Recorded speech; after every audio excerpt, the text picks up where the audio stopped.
Chapter 1.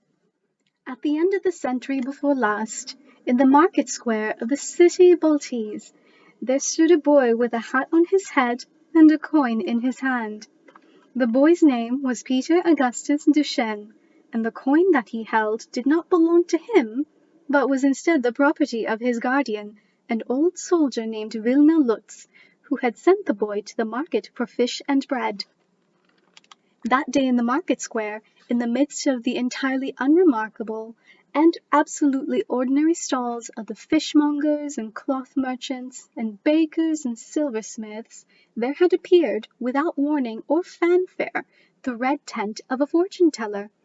Attached to the fortune-teller's tent was a piece of paper, and penned upon the paper, in a cramped but unapologetic hand, were these words: "The most profound and difficult questions that could possibly be posed by the human mind or heart will be answered within, for the price of 1 floret."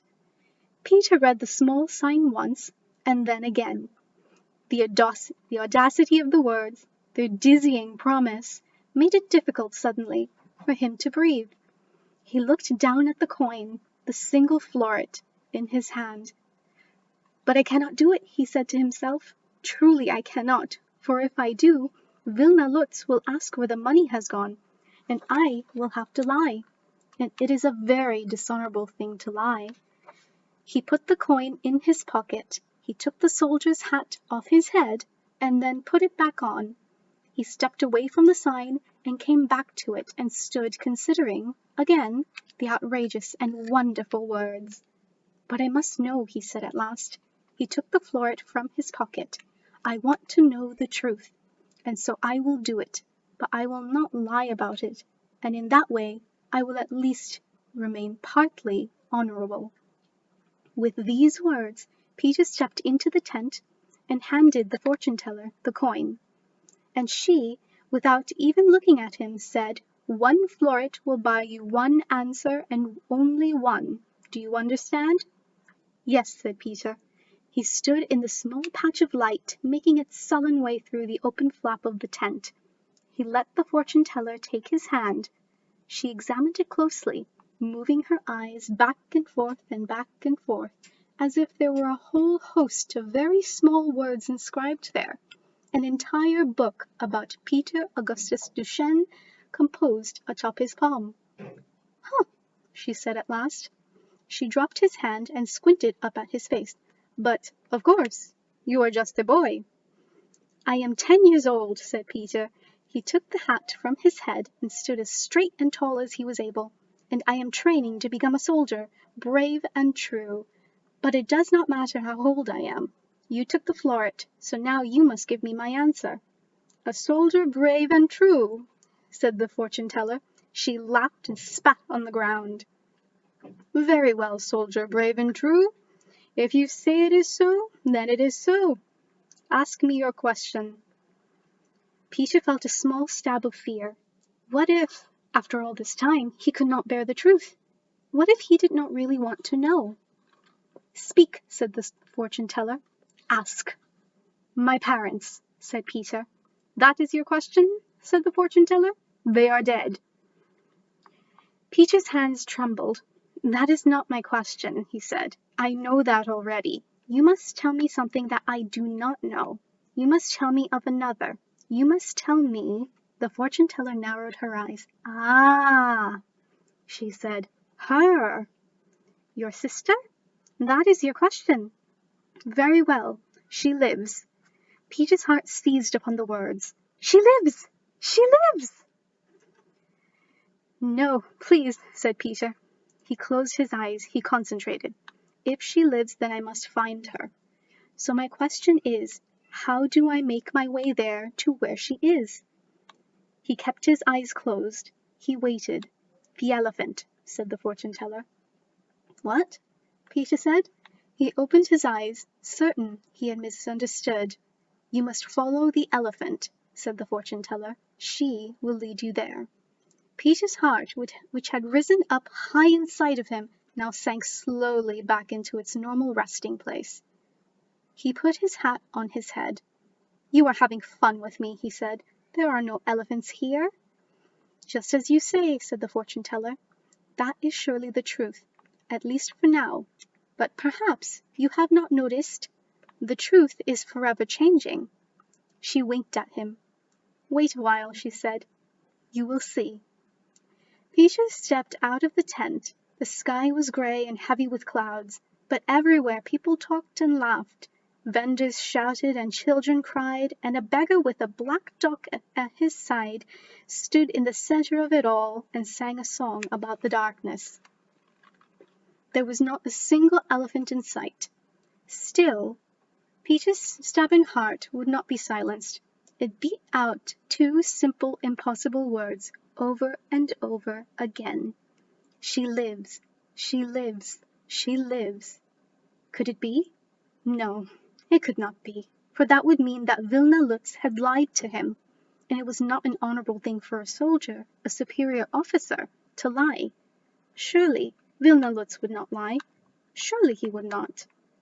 Would he? "It is winter," sang the beggar. "It is dark and cold, and the things are not what they seem, and the truth is forever changing." "I do not know what the truth is," said Peter, "but I do know that I must confess. I must tell Vilna Lutz what I have done." He squared his shoulders, adjusted his hat, and began the long walk back to the apartments Polonaise. As he walked, the winter afternoon turned to dusk, and the grey light gave way to gloom. And Peter thought, "The fortune-teller is lying. No, Vilna Lutz is lying. No, it is the fortune-teller who lies. No, no, it is Vilna Lutz." On and on like that the whole way back. And when he came to the apartments Polonaise, he climbed the stairs to the attic apartment very slowly, putting one foot carefully in front of the other, thinking with each step, "He lies, she lies, he lies, she lies."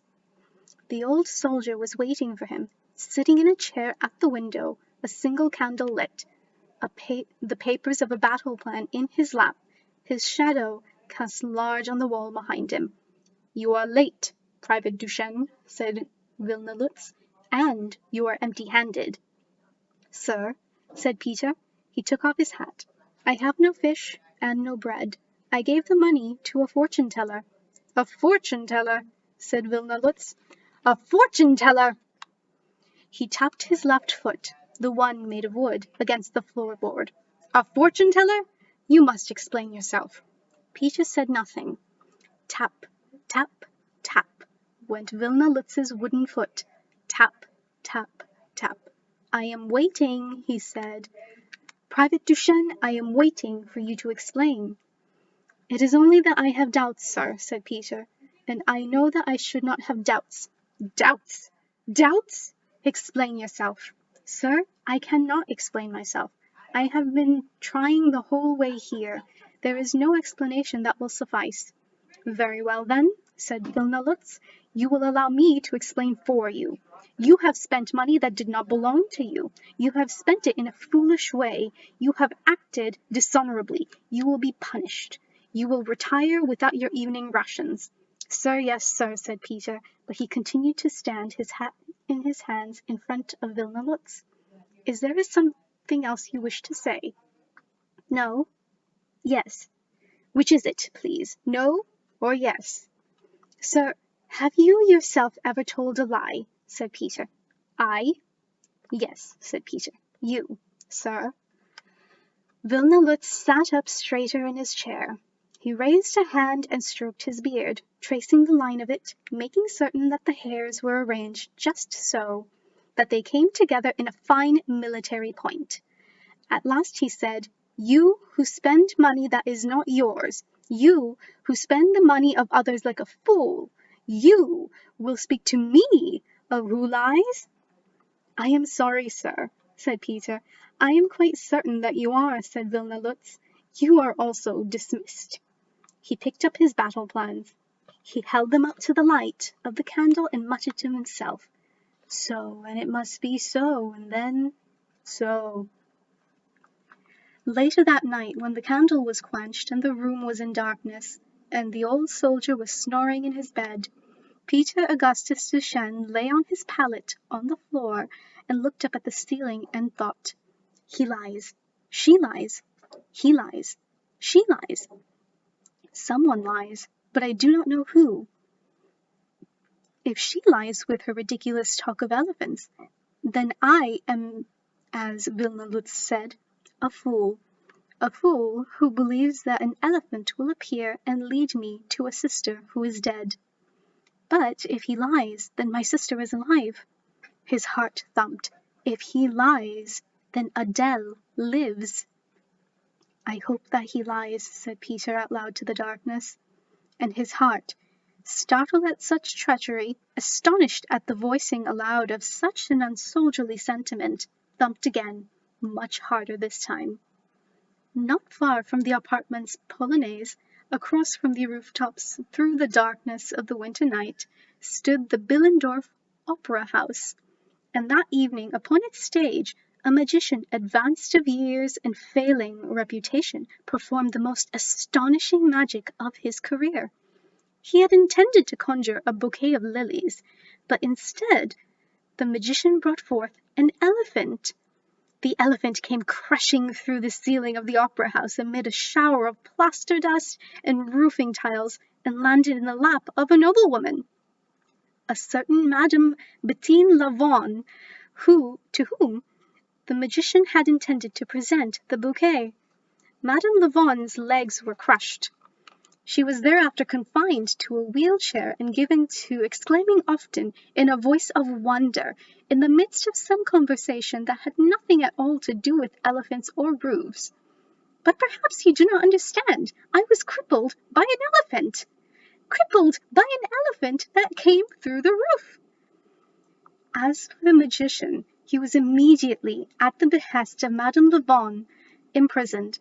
The elephant was imprisoned too. She was locked in a horse stable. A chain was wrapped around her left ankle.